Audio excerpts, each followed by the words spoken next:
started as what we call a research fellow. A research fellow means basically that I was attached to a research institute within the university where 75% of my time was spent on research and only 25% on teaching.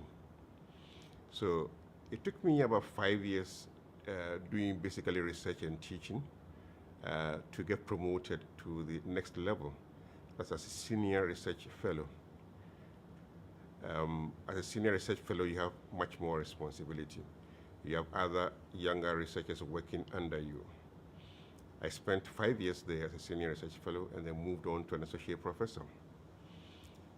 At associate professor level, I spent about 3 years before becoming a full professor. So for many people, that was fairly rapid. On average, it takes about 18 to 20 years to do that. I was able to do all of that within 13 years, which many of my colleagues considered rather rapid.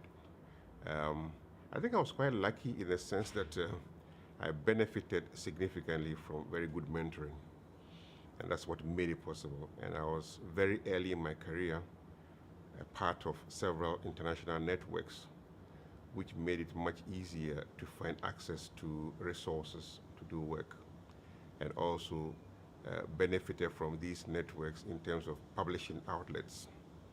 So I had a lot more going for me than many of my peers did, both in Ghana and other places. After about 17 years at the Institute, I became its director. I became a director and ran the Institute for 7 years.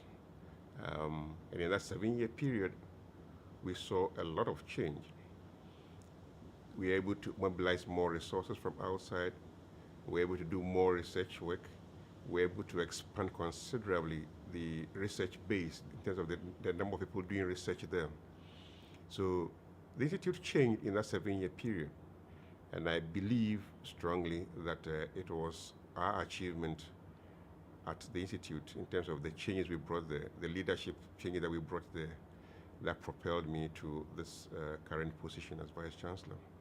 Everybody could see what changes had taken place at the Institute. And it was those same changes that made it easier for me to become much more internationally known. And that is what led to my going to Brookings as a director of the Africa Growth Initiative at Brookings. So through these kinds of arrangements, my stature as an academic, my stature as an international academic was established, and that helped me to become a strong candidate for the position of Vice Chancellor at the University of Ghana.